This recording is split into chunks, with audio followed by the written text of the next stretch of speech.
Title VII of the Elementary and Secondary Education Act, the first federal legislation for bilingual education. Title VII of the Elementary and Secondary Education Act served a great purpose in advancing the social, educational, and political importance of bilingual education in the U.S. This piece of legislation passed through Congress during a time when America was experiencing incredible change. The events leading up to this historic moment serve as a catalyst for bilingual education reform. The educational practices put in place for linguistically diverse students in the first half of the 20th century were evidently not adhering to the needs of America's diverse student population. Students were to learn through assimilation, and in turn were expected to disregard culturally and linguistically diverse students. The second half of the 20th century began with many social and political events that impacted bilingual education. Therefore, the 1960s can be seen as a turning point in bilingual education in many ways. In 1959, the Cuban Revolution sent many Cuban families to Florida. This prompted Cuban immigrants to establish bilingual schools for Cuban students in a private setting. Cubans then persuaded the public school system to develop bilingual programs. They found success within the public schools, which transferred to 13 different states in the U.S. The bilingual programs within the 13 states were community-paced and funded. The development of these schools sparked new theories in addressing the needs of linguistically diverse students. In 1965, the Civil Rights Act was signed. This prohibited discrimination on the basis of race, color, and national origin, greatly impacting the availability of an equitable education to diverse students. Also, in 1965, the Immigration and Nationality Act was signed, which systematically ended the national origins quota. The national origins quota system had been in place since 1921. It discriminated against some populations and excluded Asian immigrants to the U.S. When the Immigration Act was signed, immigrants came to the U.S. in astonishing numbers. America quickly began experiencing an immense increase in immigrant populations moving to the U.S.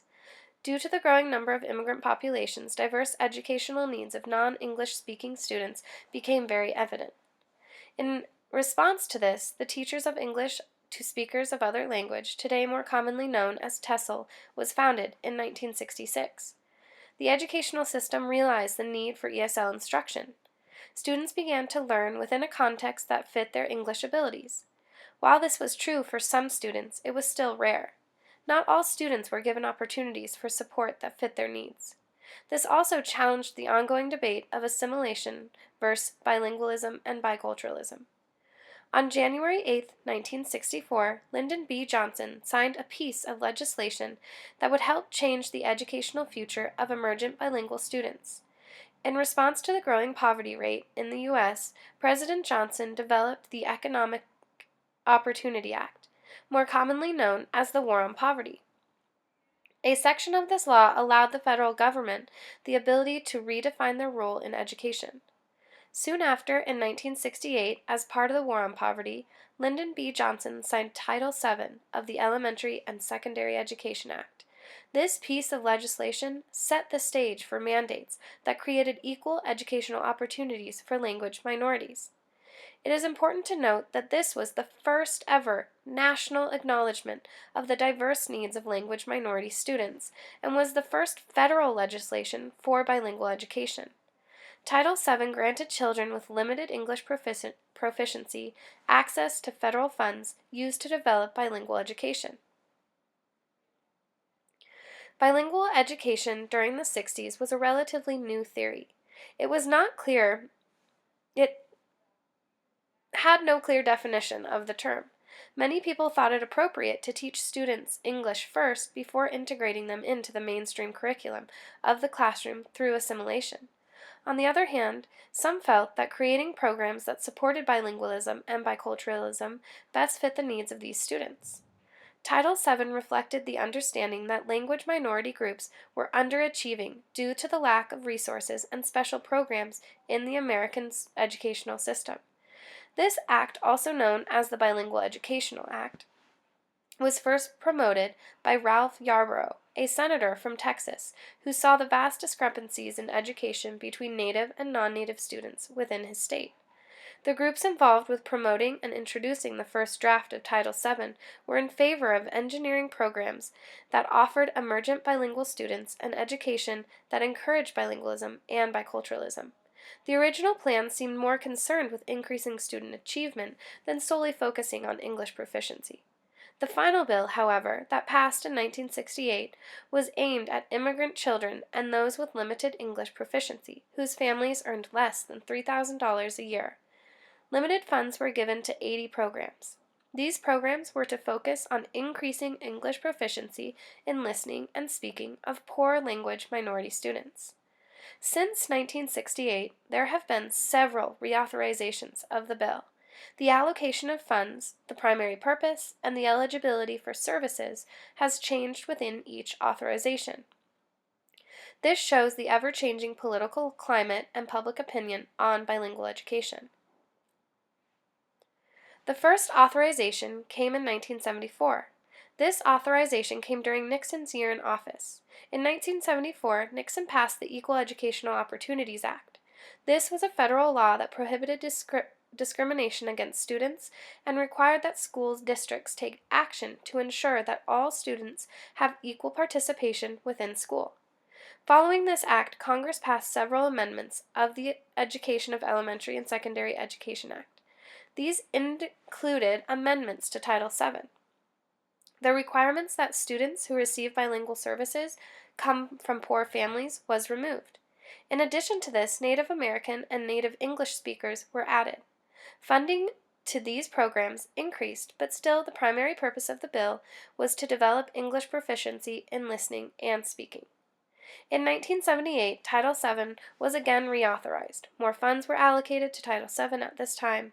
The goal for English proficiency changed from a focus of listening and speaking to one that included all realms of language proficiency.